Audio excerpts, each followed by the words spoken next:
அஸ்ஸலாமு அலைக்கும் வரஹ்மத்துல்லாஹி வபரகாத்துஹு. ஒரு வழியா எங்களோட உம்ரா பயணம் ரொம்ப நல்லபடியா முடிஞ்சுது. மொத்தம் 30 மணி நேர லாங் ட்ராவல் இது. அந்த 30 மணி நேரம் எப்படி போச்சு அப்படின்றத பற்றி தான் இந்த வீடியோவில் சொல்ல போகிறேன். உம்ரா பண்ணுறது மற்ற விஷயங்களை பற்றி நான் அடுத்தடுத்த வீடியோவில் சொல்கிறேன். சரியா 24ஆம் தேதி மதியம் 2 மணிக்கு குவைத்திலேருந்து கிளம்பணும். ஈவினிங் 5 மணிக்கு குவைத் பார்டருக்கு வந்து போயிட்டோம். அதுக்கப்புறம் எல்லா செக்கப்பும் முடிச்சுட்டு சவுதிக்குள்ளே நுழையிறப்போ நைட் 7 மணி ஆகிடுச்சு. இதோட மற்ற வீடியோஸ் எல்லாத்தையுமே நான் வந்துட்டு ஒரு லாங் வீடியோஸாக போட்டுறேன். அதில் வந்துட்டு எல்லா ட்ராவலிங் வீடியோ அப்படியே வந்துடும், மற்ற சுற்றி பார்த்த இடங்கள் எல்லாமே வந்துடும். அதே மாதிரி பார்த்திங்கன்னா சவுதிக்குள்ளே வந்தாலே சிம் வேலை செய்யாது. சிம் கார்டு இங்கே கொஞ்சம் காஸ்ட்லி தான். 20 GB டேட்டாக்கு 60 ரியால் கேட்குறாங்க. அதே மாதிரி சாப்பாடு இங்கே குவைத்தை விட கொஞ்சம் அதிகம் தான். 1.5 லிட்டர் தண்ணி போத்தலே 2 ரியாலுக்கு விற்கிறாங்க. அதனால் வர்றப்போ கொஞ்சம் முடிஞ்ச வரைக்கும் ஸ்நாக்ஸு தண்ணியெல்லாம் கையோடு கொண்டு வந்துடுங்க. அதே மாதிரி போர்டருக்குள்ளே என்ட்ரு ஆகிறதுக்கு முன்னாலேயே வீட்டுக்கெல்லாம் கால் பண்ணி மற்ற தகவலெலாம் கொடுத்துக்கோங்க. சரியாக ஒரு மார்னிங் மாதிரி தான் உங்களுக்கு சிம் அங்கே கிடைக்கும். அதனால் அவங்கள்ட்ட இன்ஃபார்ம் பண்ணிடுங்க. ஒரு 10 மணித்தியாலத்துக்கு மட்டுக்கு நான் வந்து காண்டாக்ட் பண்ண மாட்டேன் அப்படின்றத இன்ஃபார்ம் பண்ணிடுங்க. சரிங்களா? அடுத்தது வந்துட்டு முக்கியமாக நம்ம டிரைவர் நானாவை வந்துட்டு கட்டாயம் சொல்லணும். அவங்களோட பேர் வந்துட்டு அலி. சரிங்களா? அவங்கள அலின்னு தான் எல்லோரும் கூப்பிட்டாங்க. அலி தான் அவங்களோட பேர்னு நினைக்கிறேன். ஸோ அவங்க வந்துட்டு ரொம்ப நல்ல ஒரு ஹெல்ப்ஃபுல்லான ஒரு ஆளாக இருந்தாங்க.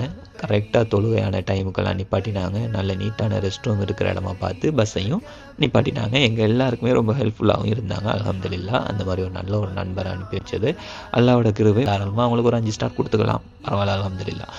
அதே மாதிரி பஸ்ஸில் வந்து மற்றவங்க அல்ஹம்துலில்லாஹ் என்னன்னு தெரியாது, நம்ம கூட வந்தவங்கலாம் ஒரு ஃபெமிலியாகவே பழகுனாங்க. நம்ம ஒரு ஃபெமிலியாகவே இருந்தாங்க. எல்லாருமே ஒருத்தருக்கு ஒருத்தர் ஹெல்ப் பண்ணிவிட்டு அல்ஹம்துலில்லாஹ்ண்டு டைமையும் நல்லா ஸ்பெண்ட் பண்ணிக்கிட்டோம்.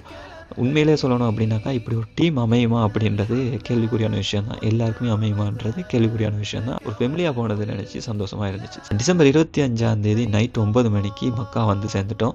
வர்ற வழியிலே தாயிஃபில் வந்துட்டு நாங்கள் இஹ்ராம் கட்டிட்டு நியத்தெல்லாம் வச்சுட்டு நாங்கள் அவசரமாக அங்கனைக்கு வந்துட்டு சுற்றி தெரிஞ்சதால் எனக்கு வீடியோ எடுக்க முடியலை. ஹோட்டலுக்கு வந்து ரீச் ஆகிறப்போ கிட்டத்தட்ட 100 கிலோமீட்டரை கடந்து 1 மணி நேரம் பயணம் மேற்கொண்டு ரூமுக்கு வந்து சேர்ந்தோம். அங்கே கொஞ்சம் ரெஸ்ட் எடுத்துகிட்டு 26ஆம் தேதி காலையில் 12:45க்கு உம்ரா செய்ய போனோம். அல்ஹம்துலில்லாஹ் அதிகாலையில் 5 to 6 மணிக்குள்ளே வந்துட்டு எங்களோட உம்ராவை கம்ப்ளீட் பண்ணிட்டோம். மனசுக்கு அவ்வளோ ஒரு திருப்தியாக இருந்துச்சு. எங்களோட இந்த உம்ரா வீடியோ வந்துட்டு உங்களுக்கு பிடிச்சிருக்கும் அப்படின்னு நினைக்கிறேன். இன்ஷா அல்லாஹ் மேலும் மேலும் நிறைய விஷயங்கள் வந்துட்டு நம்மளோட மக்கா பற்றியும் மதீனா பற்றியும் அங்கே சுற்றி பார்க்கக்கூடிய இடங்கள் பற்றியும் நான் உங்களோட ஷேர் பண்ணுறேன். அடுத்தடுத்த வீடியோக்களில் உம்ரா எப்படி பண்ணுறது அப்படின்றத பற்றியும் நான் உங்களுக்கு வீடியோவாக தரேன். இன்ஷா அல்லாஹ் கண்டினியூஸாக இந்த வீடியோ பாருங்கள். நம்மளோட அடுத்தடுத்த வீடியோஸையும் கண்டிப்பாக பாருங்கள். அஸ்ஸலாமு அலைக்கும் வரஹ்மத்துல்லாஹி வபரகாத்துஹு. ஜஸாக்குமுல்லாஹ் ஹைர் பார்த்ததுக்கு.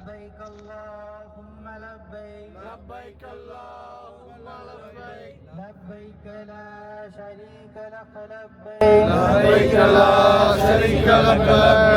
إن الحمد والنعمة لك والملك لا شريك لك لبيك اللهم لبيك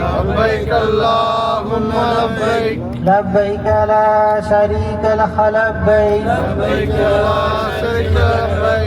إن الحمد والنعمة إن الحمد والنعمة لك والملك لا شريك لك